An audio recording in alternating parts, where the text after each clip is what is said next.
ଦେଖିବା ପାଇଁ ଥରେ ଖୋଜେ ବାହାନା ଖୋଜେ ବାହାନା।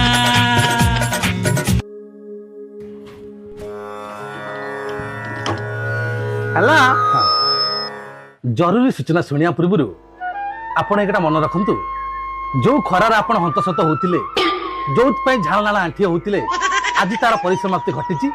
କାରଣ ଆମ ସୂତ୍ରରୁ ଜଣା ପଡିଛି ଆଜି କିଛି ସମୟ ମଧ୍ୟରେ ବର୍ଷା ହବାକୁ ଯାଉଛି।